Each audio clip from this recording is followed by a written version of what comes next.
Well, obviously we didn't get done what we wanted to get done this past weekend on the football field. We had an incredible night, had an incredible crowd.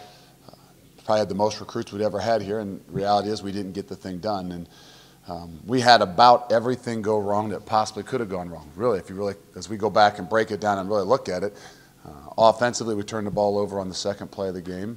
Defensively, I think we had 4 penalties on third or fourth down that led to first downs that in turn led to touchdowns. And then special teams-wise, we turned the ball over twice, one on a kickoff, one kind of crazy one that hit you on a punt, all in which led to touchdowns. So that makes it really, really difficult to overcome some of those things. And that's kind of the situation we're in right now. We're trying to find ways to generate momentum and create some energy everything we do, whether it's in here on a Monday practice, whether it's on a Tuesday practice, which we'll have today. Everything is about energy and creating it and creating that momentum. And right now, it's really difficult on Saturdays when we get ourselves behind. Now, what it does create, it creates some fighters and it creates some toughness. When you go down and you have those bad things happen to you and your guys are kind of getting calloused and toughened up and you see them continue to fight, that's great. There's great things for a program to learn how to do and to continue to challenge yourself and continue to see them scratch and claw and fight. But at some point in time, we want to not just say, hey, play from a 14-point lead, kind of like we start every game with a 14-point deficit. We're not saying that, but even just being able to play with some energy and momentum. Football's a game of momentum. And if you don't have it, you got to find a way to get it. Right now, we have a hard time creating it.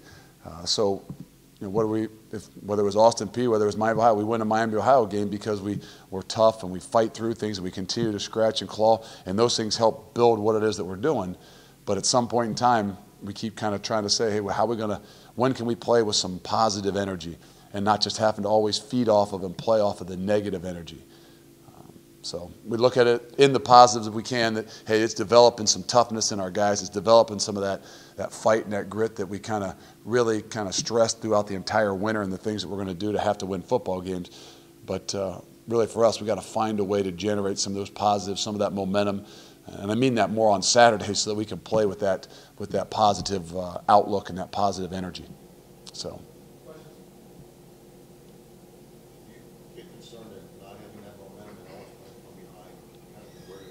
Yeah, and I think you saw a little bit of that. Obviously the time of possession was huge, almost 40-20. That really makes it difficult. And,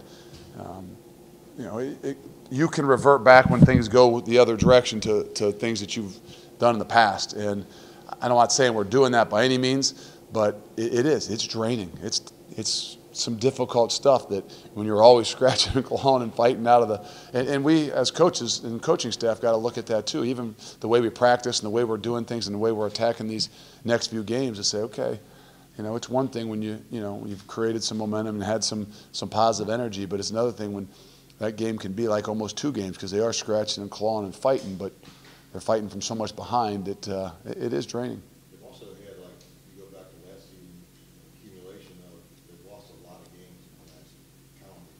Yeah. How does that affect? No, it affects the psyche of any 18 to 22-year-old. It affects the psyche of anybody.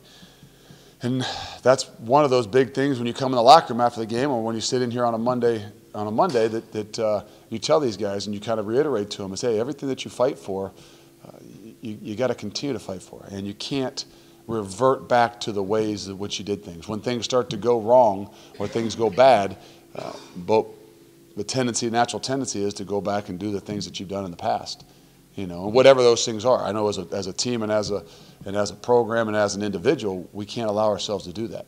Things that didn't work. Things that didn't work. Whether you lose a football game, your mind starts to wander, and then what do you do? Whether it's a 42-year-old man or it's a 18-year-old, 19-year-old, 21-year-old, or a 22-year-old senior, you start to think back and they say it, they've worked so darn hard. That, and oh goodness sakes, we have the same results, and those things start to mess with your mind, as opposed to, hey, it's a part of the process. We got to continue to fight. We got to continue to scratch and claw. Don't revert to what you've done in the past, and again, over and over and over. And I mean that in how you've continued to move forward, what you do to handle stress as an 18 to 22-year-old, everything about it. that we got to make sure, and that's why we focus as a coaching staff. Hey, it's not just about going out there on Tuesday and putting in a great game plan. It's we better spend more time with our guys. We better go eat with them. We better open our eyes. We better listen. Just like your own kids, when they're going through some struggles and some tough times, the last thing they need is somebody not to be watching and looking at all the little things that they do and trying to sense where they are more emotionally and mentally than anything else we do. Hayden was taking every snap at quarterback. Stick with him? How long do you stick with him? Yeah, there was a point in the time there that we were going to give Ross an opportunity on Saturday just because of the way it was. But, he had missed a month of basically 2 weeks of camp, the first 2-3 weeks of the season. And to put him in there in a situation where, it's really, really difficult. I mean, it's difficult in the sense that he can't come back, but you're down so much. They're obviously playing much different. They don't have to respect some things based on the situation. And to throw him in there for his first time this year, where they're able to all-out blitz and do what it is that they want to do without having to throw caution into the wind because they're up and leading, we didn't feel like it was the right time to give him that opportunity. Yeah, there's a chance. I mean, again, what would provoke that? Basically how the game's going, but also how practice goes. We do evaluations on Monday, Tuesday, Wednesday, and Thursday as well. And, you can you get a good sense when guys are completely locked in and you feel like as a coach, if you got an opportunity for a guy to give you a chance, to give you a spark, to give you momentum, but you also don't want it to go in the other way too. So there's a balance there. It's not just, we're down or this guy's not doing a great job. All of a sudden you throw somebody else in and, you really can kind of mess with a lot of different things. So there's a lot more to it than just, hey, let's put him in and see if he can do it. As opposed to saying, hey, if we're going to do this, we've got to have a plan. And there's got to be a reason for it. Hayden had a really good game against Navy. It kind of seemed like he maybe turned the corner a little bit. Do you think he reverted last week? No, we got to just do a better job. I mean, we got to put him in some situations to help him out. We got to be able to run the football. I know all in all, and he would stand up here and say it himself, the start of the second play of the game on the turnover is something that's really hard and it's really difficult to overcome. I mean, we should have been able to overcome it. We get a stop and then we get the ball back and we're in great shape. But we get a turnover, then they get 2 penalties on third down and they end up taking the ball 70 yards and scoring a touchdown. And how we handle those things and move forward is what we got to do better. So he would stand up here and know that was a poor decision, started him off on the poor foot, and then it's having to battle through that thing to get your adrenaline, get your momentum back, and get your mind back.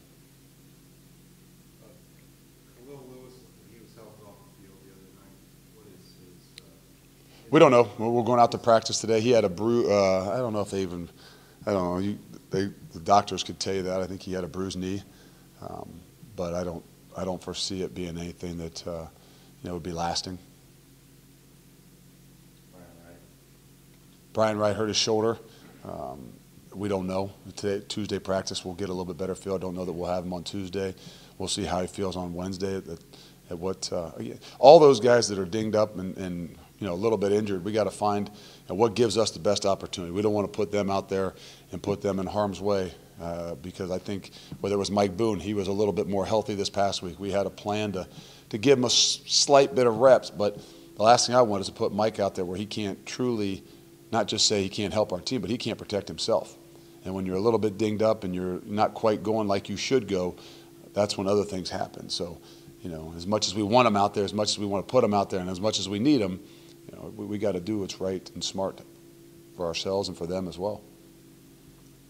You're not playing a team this week that will be easy to bounce back from. You've been statistically dominant quite a bit. How do you handle what they're going to throw at you? Go back to work. I mean, fortunately, I have seen a little bit of this, a couple times in playing Oregon and similar offensively. But again, they've done a great job. They've got skill all over the place. They've got a quarterback that's done a really good job. They've upgraded from what I watched last year, a lot of the skilled defense with some big defensive linemen and things. You're right. It poses another challenge, and it poses a bigger challenge for us, probably as big a challenge as we've had the entire season. But that's what we got to do, and we'll throw it on the shoulders of every one of us. You know, and it's not going to be done by one guy. It's not like Hayden Moore is going to go out there and say, you know what, if he has a great game, he's going to lead us to victory. No. There's got to be 22 guys out there, 11 at a time, that are really going to have to hone in, really have to, you know, do their job and you know, play with some energy and create some things. And we can't continue to wait for somebody else to generate the momentum. You know, I think that's sometimes the thing is, if we can just get some momentum. Well, you know what? You're right. There was a couple balls in that game on Saturday night that were tipped early in the game and go right over the shoulder of maybe one of our guys on defense. You're like, wow, if that thing would have been, you know, 10 inches to the left and we'd have got a hand, that thing was going back 6. But it didn't. So we have to find a way, whether it's Central Florida or whoever it is that we're playing, to generate and make those plays when they're out there. They haven't allowed a sack yet this year. So obviously they protect their quarterback really well. And he does a great job at extending plays. He does a great job at not standing there. And so they have. He's very mobile. You know, you probably don't look down there and see as many rushing yards as you might think, but what he's done a better job of this year than last year, excuse me, is his ability to scramble to throw.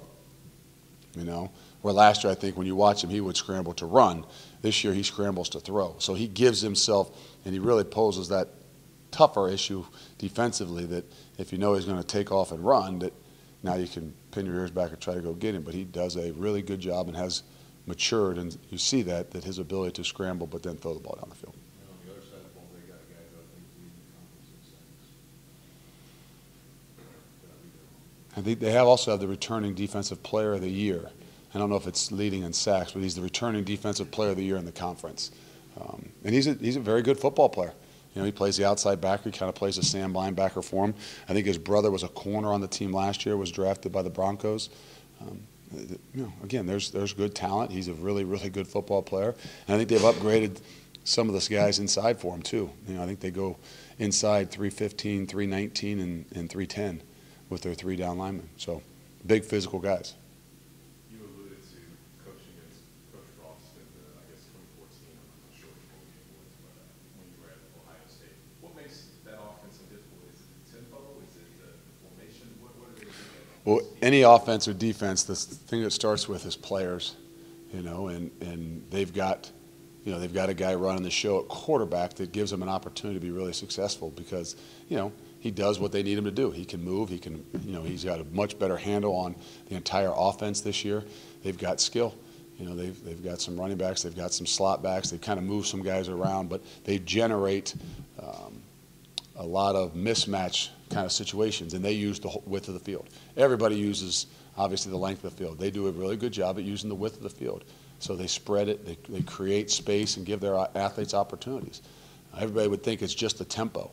It's not just the tempo. The tempo adds to some of the things that they do and adds a lot to it, but it really, what it comes down to is having a guy that can control the show and guys with the abilities to make plays, and especially plays in space.